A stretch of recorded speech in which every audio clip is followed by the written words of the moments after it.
Estamos de volta com Impressões, que hoje tem como entrevistado o novo deputado estadual, Raoni Mendes, dos Democratas. É um deputado que tem a formação de turismólogo, né, Raoni? Como é que foi essa sua opção por essa área? Eu tive meu pai sempre envolvido como jornalista na área específica de turismo. Teve vários encontros de turismo. Eu comecei a trabalhar nessa área de turismo aos 16 anos com a representação da operadora de turismo Dynamic Tours, que era a operadora à época que fazia as viagens para a Disney, para a Copa do Mundo.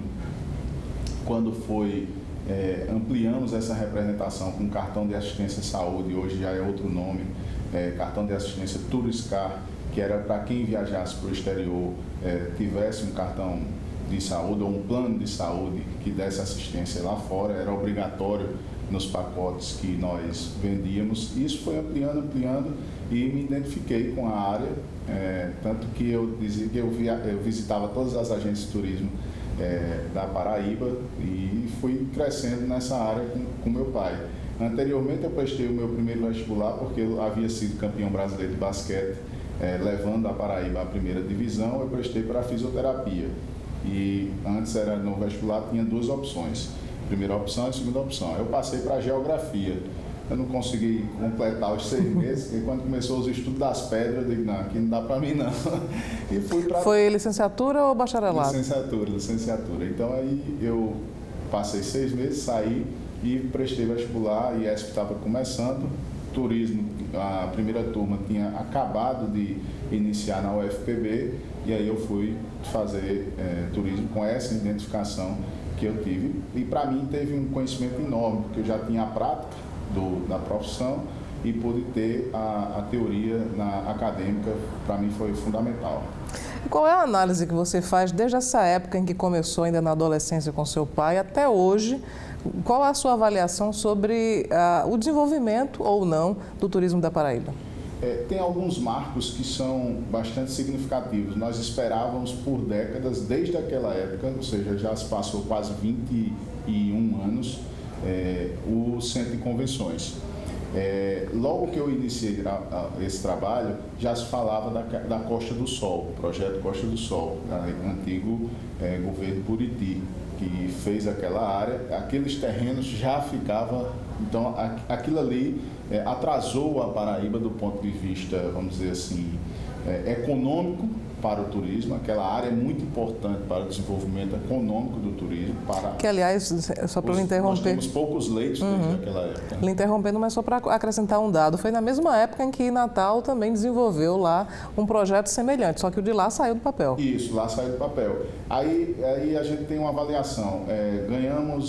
Perdemos em tempo e ganhamos em sustentabilidade, porque aí vai preservar mais o meio ambiente daquela área, vai fazer projetos que possam agregar as duas situações. Enfim, o Estado iniciou aquilo do ponto de vista há anos e estagnou. Então, sempre ouvi falar naquele sentido. Porém, os grandes eventos, nós ainda não estamos... Melhorou muito depois da chegada do Centro de Convenções, inegavelmente.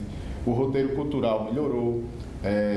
Várias atrações que não vinham para Paraíba, porque nós não tínhamos local, só tínhamos o Paulo Pontes, que tinha 830 lugares, hoje diminuiu um pouquinho, 810 lugares, as grandes peças de teatro eram uma luta, enfim, várias dificuldades. Nós tínhamos que fazer muito dependentes, na verdade a Paraíba ficou muito dependente no turismo de eventos, dos eventos feitos por prefeituras ou governo do estado.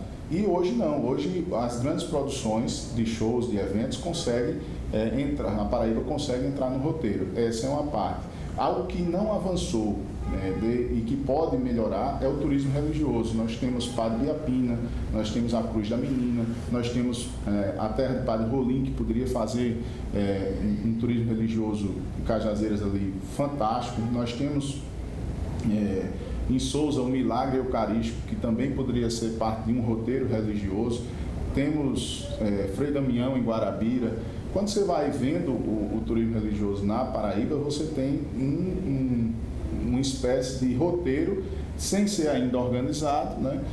O turismo rural tem várias, Cabaceiras é uma área que dá para fazer, turismo de aventura, tanto Araruna como Pico do Jabre também dá para fazer muita coisa. E a gente sempre acha, percebe na verdade, que há uma insuficiência. Qual é a grande reclamação do trade referência ao investimento? Porque nunca se tem orçamento. Nunca se tem dinheiro para o turismo, sempre é tratado como se fosse uma não prioridade do ponto de vista destes últimos anos de governo Ricardo Coutinho na prefeitura, havia uma programação financeira, mínima que fosse, mas existe uma programação financeira para participação de roadshows, de atrativos de eventos, de captação de eventos, até mesmo incentivo aos hoteleiros fazerem a divulgação. E algo que desde aquela época se fala, era marcar a culinária, porque o turista vai muito pela gastronomia. E nós ainda não conseguimos identificar. Ainda tentou-se fazer pelo Sebrae uma identificação de um prato específico para identificar a Paraíba. Ainda fizemos alguns congressos das abaves com um bode, mas ainda não, ou a carne de sol, mas não ficou marcado qual é o prato regional que a Paraíba pode vender lá fora. E isso ficou na gastronomia. Temos excelentes restaurantes gourmets aqui na Paraíba, mas ainda o turismo gastronômico ainda não despontou. Aliás, acho que nessa marca e na questão de restaurantes, nós temos uma marca apenas, um estabelecimento, e os outros, apesar de servirem também a comida regional, mas não conseguiram se firmar como tal, não é? Ou estou errada? Não, é isso mesmo. Na comida regional, nenhum conseguiu se firmar como o próprio Mangai. Eu ainda acredito que ainda precisamos melhorar. E o que facilita é que a gente vai ter esses últimos 20 anos dos erros dos outros. O que é que os outros erraram, que a gente não pode errar? Melhorou, precisa melhorar ainda mais, porque o turismo precisa desse investimento, principalmente em divulgação, para que a gente atraia o turismo. Qual é a dificuldade e o gargalo maior? Os voos. A rede de voos na Paraíba ainda é insuficiente para a atração, então a gente fica espremido com grandes voos em Recife, grandes voos no Rio Grande do Norte, e João Pessoa fica entre par e passo nesses dois estados, que a gente precisa melhorar isso. E o valor das tarifas para cá é bem mais alto do que para os grandes centros, os centros maiores. Nós falamos, aliás, você falou sobre turismo religioso e me deu a deixa para chegar em outro ponto que eu havia deixado antes do intervalo como o mote para esse bloco.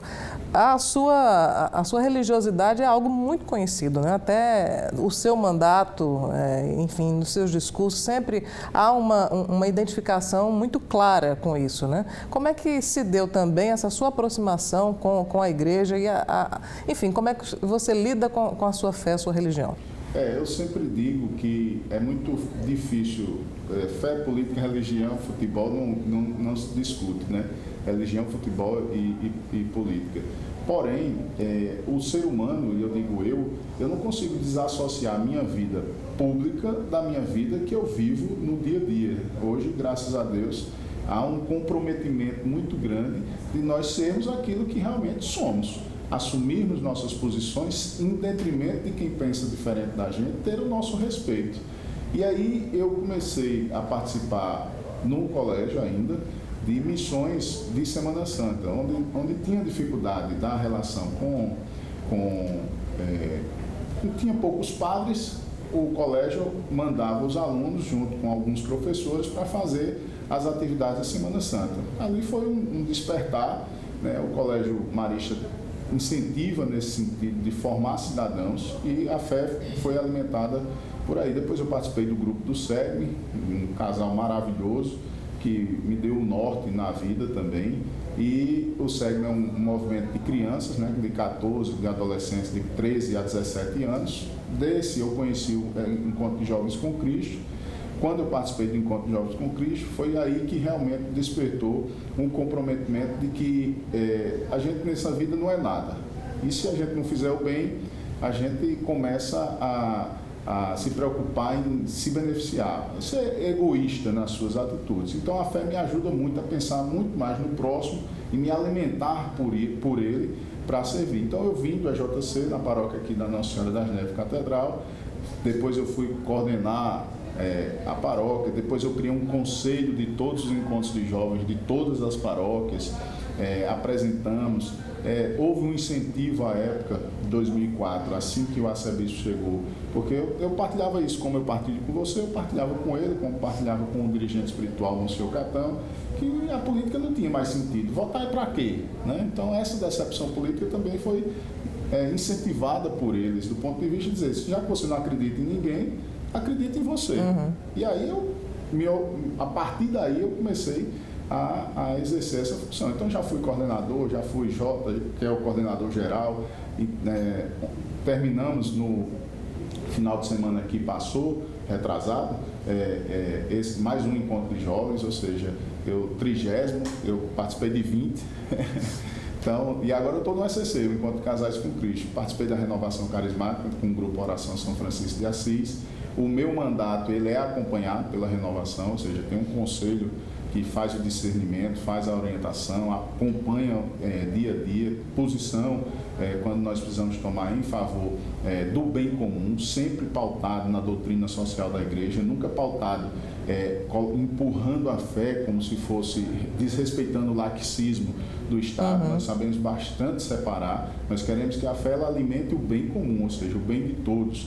E quando há uma posição que diverge, a gente tenta fazer o convencimento dentro daquilo que é permitido enquanto parlamentar. Nunca empurrar a fé como se fosse algo fundamental do desenvolvimento. Concluindo, eu não me sinto, vamos dizer assim, há um questionamento muito grande. Você usa a igreja para se beneficiar? Não, eu sou instrumento da igreja na missão política. Enquanto ela precisar de mim para ser voz dela, eu estarei aqui à disposição, desde que seja em favor de todo um povo.